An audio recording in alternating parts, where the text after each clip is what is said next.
Trump est en quelque sorte un concentré de ce que je viens de dénoncer. Il était à peine arrivé au pouvoir qu'il a immédiatement dit ce qu'il avait à dire. C'est-à-dire, point 1, numéro 1, nous nous retirons de l'accord de Paris. La crise climatique n'existe pas. C'est un négationnisme écologique qui est une catastrophe absolue. Et aussitôt après, un négationnisme de l'universel humain. Il a dit, le droit du sol, c'est fini. Ah, comme ça a l'air compliqué, c'est au moins Bac+2, ça, le droit du sol. Le droit du sol, c'est le contraire du droit du sang. Tu arrives quelque part, alors, puisque tu n'as rien demandé et que tu es né, eh bien, ça te donne les mêmes droits qu'aux autres, sur la terre sur laquelle tu poses tes pieds pour la première fois et où tu vas te tenir debout pour la première fois.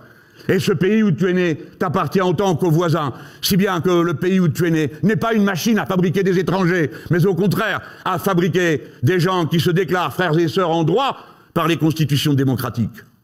Voilà ce qui est en jeu, lorsqu'il dit qu'il n'y a plus de droit du sol. Et l'instant d'après, il prend la mesure qui va avec toutes ces idées qui sont liées au droit du sang.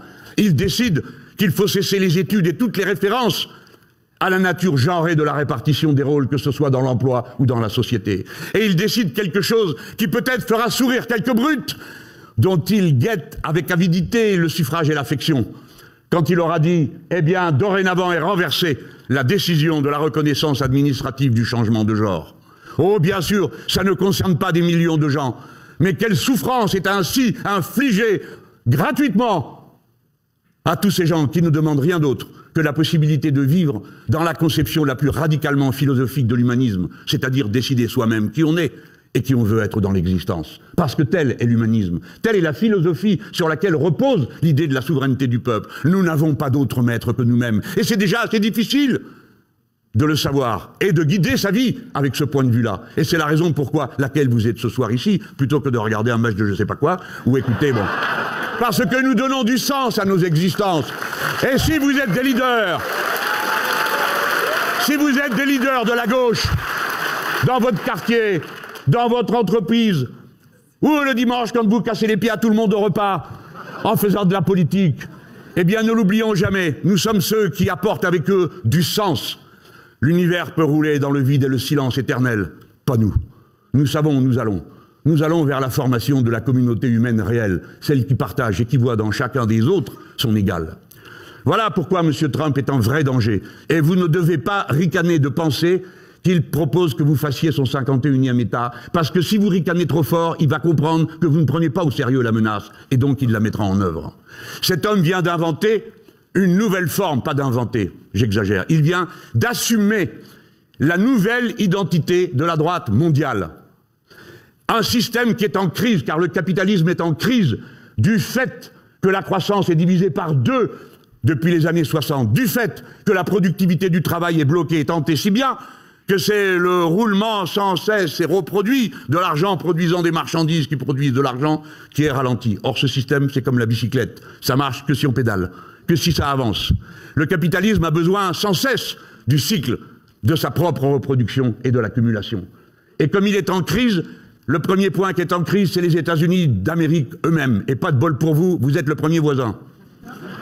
Si bien que dans ce contexte, il lui faut marquer tout de suite le terrain. Et tout de suite, cela signifie la forme nouvelle du capitalisme de notre époque, qui repose sur une domination politique et militaire des États-Unis, qui commence par un aveu terrible.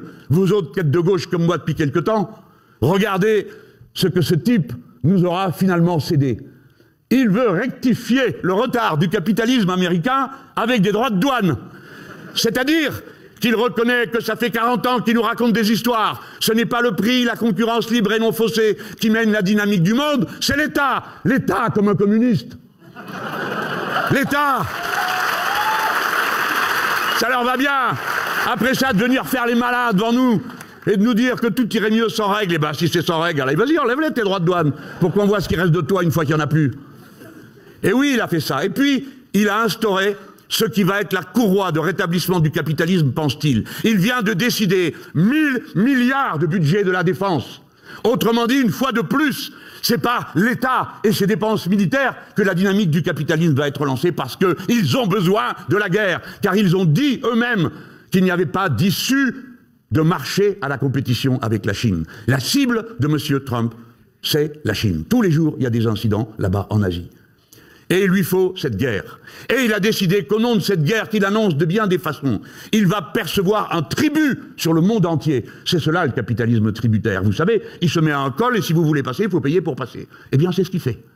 Il le fait à travers les grands réseaux de communication du monde, qui sont les réseaux qui passent par les câbles et qui sont ceux d'Internet, et ce sont les GAFAM, qui sont des propriétés nord-américaines. Il le fait en installant dorénavant une surveillance particulière de tous les grands points de transit maritime, comme le canal de Panama, parce que 90% du commerce du monde passe par la mer. Il le fait en se donnant un avantage comparatif brutal et violent sur le numérique, qui est l'autre frontière du futur du monde. Et pour cela, il sait, lui, que l'intelligence artificielle, le message des réseaux, ça nécessite quelque chose qui n'a rien de magique. Ça s'appelle des câbles, ça s'appelle des machines, ça se nécessite donc des matériaux. Et c'est la possession de cette ressource, de ces matériaux qui jusqu'à présent semblaient accaparés par la Chine, qu'à son tour les États-Unis d'Amérique veulent récupérer, mais comme la place est prise, alors ils veulent les récupérer de force. Et pas de peau pour vous, c'est chez vous que c'est. C'est chez vous, c'est au Groenland. Et vous voyez les toutous que sont les leaders européens qui donnent toujours des grandes leçons de morale à tout propos. N'a rien à avoir à dire quand un État européen, le Danemark, se voit menacé d'être envahi sur ce qui est aujourd'hui encore un bout de son territoire, à savoir le Groenland. Ils n'ont rien à dire. Sinon qu'ils vont acheter des avions américains pour rester dans l'OTAN, où il n'y a pas un avion qui décolle, sinon que le SAM n'a pas décidé. Voilà la vérité. Voilà ce que nous vivons. Eh bien, c'est cette vérité qu'il faut dire. Si vous ne la dites pas, vous n'avez aucune chance que quelqu'un finisse par se dire « Il a raison, pourquoi supportons-nous ça ?» Si vous arrivez les oreilles basses en disant « Oui, bien sûr, il vaudrait mieux que, ce serait bien si… » Bravo, très bien, vous ne convaincrez personne. Si vous ne donnez pas vous-même l'image du fait que vous avez l'intention de vous battre, alors vous ne convaincrez personne d'y aller à votre place. C'est absolument certain.